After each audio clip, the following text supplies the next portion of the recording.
రేవంత్ అయితే గోపినాథ్ మాత్రం మంచిగా చేసిండు. మా కాంగ్రెస్ వస్తే గొడవ లేదని 100% అంటారు చాలా మంది జనాలు. ఆయన బాగా టికెట్ వస్తుందో రాదో ఆ దేవుడే చూసుకోవాలి. ఆయన ఒకటి ఈయన ఒకటి అవసరం కొద్దీ ఆడుకుంటారు మనుషులు జనాలు. ఇంతసేపు కాలు మొక్కకుండా మొక్కుతారు ఎవరైనా సరే. సస్త సేవలు పెట్టుకోక లేవు మాకు. ఎవరు న్యాయం చేస్తే వాళ్ళకి ఓటు చేస్తారు. మాత్రం ఫ్రీ బస్సు పెట్టిండు, మనుషులు చనిపోతున్నారు. ఆయన చేసిన పనులు ఏవి కూడా సక్సెస్ లేవు. వాడు కూడా దోసుక తిన్నాడు, వాడు కూడా ఏం న్యాయం చేయలేదు. ఉన్నది చెప్తున్నావు. చెప్పనా? ఇందిరా అన్న నా పేరు. ఇదే వ్యాపారం. దందాలు లేవు ఇప్పుడు మాత్రం. ఈ గణేషులు ఉన్నాయి కాబట్టి అట్లా ఇట్లా కూరగాయల ఖర్చులు వెళ్తున్నాయి అంతే. నేను పుట్టి పెరిగింది ఇక్కడ హైదరాబాద్. ఏం చెప్తారక్క, ఇక జూబ్లీహిల్స్ నియోజకవర్గం ఉప ఎన్నిక రాబోతుంది. ఇక్కడ ఎమ్మెల్యే చనిపోవడం వల్ల ఉప ఎన్నిక రాబోతుంది. ఆయన ఉన్నప్పుడు ఇక్కడ ఏమన్నా డెవలప్మెంట్ జరిగిందా లేదా? రేవంత్ అయితే గోపినాథ్ మాత్రం మంచిగా చేసిండు మాకైతే. ఇక్కడ సీఎం రెడ్డి మాత్రం ఇక్కడ రోడ్డు ఉంది కదా, ఇద్దరు పంచుకున్నారు. ఇటువైపు సీఎం రెడ్డి మంచిగా చేశాడు, అక్కడ గోపినాథ్ మంచిగా చేశాడు. ఇద్దరిని ఎవరిని ఏమనడానికి వస్తలేదు. కాకపోతే కాంగ్రెస్ వస్తే మంచిదని అంటారు చాలామంది. కాంగ్రెస్ వస్తే కొంతమంది ఏమంటారు తెలంగాణ వస్తే బాదు, పేదవాళ్ళకు మంచిగా చేసిండు అని బాగా ఆశ. మాది మహబూబ్నగర్ డిస్టిక్ కొల్లాపూర్. ఇక్కడైతే కాకపోతే బీజేపీ తెలంగాణ రావాలని మనసుతో కోరుతున్నాను. కాంగ్రెస్ వస్తే గొడవ లేదని 100% అంటారు చాలా మంది జనాలు. కాకపోతే నాకు మాత్రం తెలంగాణనే రావాలని నా అభిప్రాయం. టీఆర్ఎస్ పార్టీ గోపినాథే రావాలి. మళ్ళీ భార్యకు టికెట్ ఇచ్చే అవకాశం ఉందంటే తెలుస్తుందా మరి? ఇంకా అది దేవుడు దిక్కు వస్తుందా. ఆయన మాత్రం చేసిండు కాబట్టి మాకు తెలుసు. ఆయన భార్యకు టికెట్ వస్తుందో రాదో ఆ దేవుడే చూసుకోవాలి. ఒకవేళ ఇస్తే గెలిచే అవకాశం ఉందా మరి? మేమైతే 90% వేస్తే అక్కడనే వేస్తాం, తెలంగాణకే వేస్తాం. ప్రభుత్వం ఎక్కడైనా రాని మాకు తెలియదు. ఆయన ఒకటి ఈయన ఒకటి అవసరం కొద్దీ ఆడుకుంటారు మనుషులు జనాలు. ఇంతసేపు కాలు మొక్కకుండా మొక్కుతారు ఎవరైనా సరే. ఏం చేసిండు గోపినాథ్ వచ్చి? ఒక్కసారైనా మా గల్లీకి వచ్చి చూసిండా చెప్పండి? ఒక్కసారైనా నవీన్ అన్న వచ్చి చూసిండా చెప్పండి? ఎవరు రారే కదా. ఒక్కసారైనా సీఎం రెడ్డి వచ్చి చూసిండా?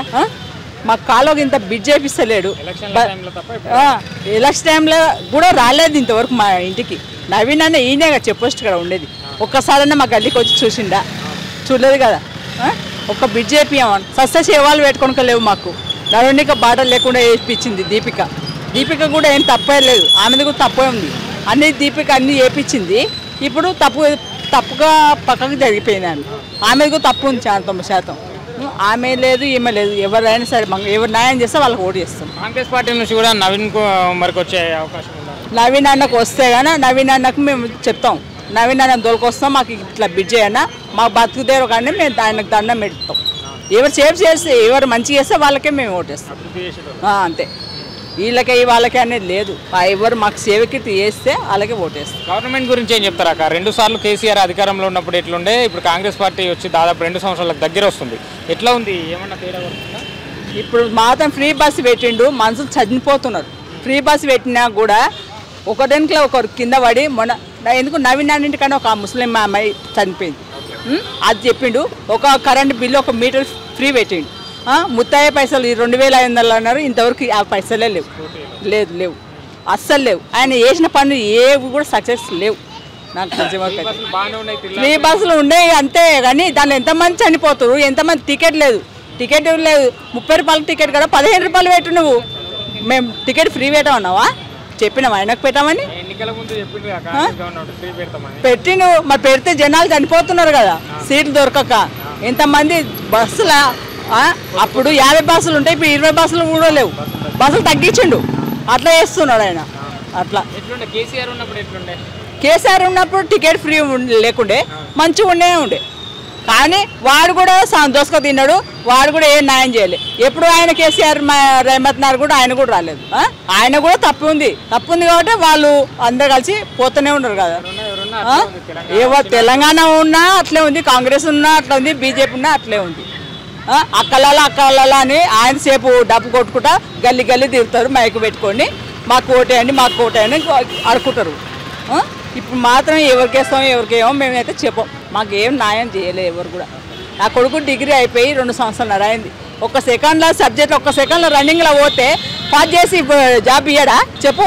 నా కొడుకులు 3 ఎవరికి ఇచ్చారు చెప్పు, ఎవరికి ఇచ్చిండో చెప్పు, ఆయన చెప్పమని ఒకసారి. నవీన కిందనే నా కొడుకుంటాడు, ఏం పని చేయించిండు అడుగు ఒకసారి. నవీన అన్న కింద ఓట్లు ఆయనకే వేయించిండు. ఇంకా సేఫ్ సైడ్ నవీన అన్న వస్తే బాగానే సేఫ్ సైడే, కానీ మాకు న్యాయం చేయాలి, రౌడిజం చేయొద్దు. అక్కలాల అన్నలాల అని మాకు ఎక్కువ ముస్లిం సపోర్ట్ ఆయన 90% నేను పూలు అమ్ముతున్నా, ఎక్కువ ముస్లిం సపోర్టు. అన్నదానం ఎంతో మందికి పెడతావు, నువ్వు లక్షల మంది కోట్ల మందికి పెడతావు. ఆ అన్నదానం పెట్టే బదులు ఒక్కసారి నాళ్ళ పక్కలు వచ్చి చూడమను. నాళ్ళ పక్కలనే ఉంటాం కదా మేము చేపల కాడ, బతికినోడే బతకాలి కానీ ఒకడో కోట్లు సంపాదించి పెట్టిండు. వాళ్ళ 3కే ఉంది అడ్డ, మళ్ళీ మాకు లేదా? ఫస్ట్ అడ్డ మాది వెళ్ళామంటే మా ఎమ్మెల్యే ఫస్ట్. ఇది దాదాపు 30 సంవత్సరాల కింద మాట. 30 సంవత్సరాల నుంచి మా నాన్న చచ్చిపోయినాక అడ్డ వేరేళ్ళకి అయింది. అప్పటి నుంచి వాళ్ళే పెద్ద డెవలప్ అయ్యారు, కానీ మేమైతే డెవలప్ కాలే. మాకు కూడా కావాలి కదా అడ్డ, వాడే ఒకడు ఎందుకు బతకాలి? ఇప్పుడు మొత్తం ఆడికేటికి బిడ్ చేయమని జవహర్ వరకు ఏమను, 7 వరకు నాలా ఉందో, 7 నుంచి 8 వరకు ఏమను అడిగేది రామాను ఆడుతాం. తప్పేం చేసినాం? తప్పు చేయలేగా మేము, న్యాయం మాట్లాడుతున్నాం, ఉండేది చెప్తున్నాం. పూలు అమ్ముకుంటాం గతి. నా కొడుకు నెలకు 50,000 వస్తున్నాయి, అమ్మ పట్టమ్మని ఇచ్చేది ఉందే?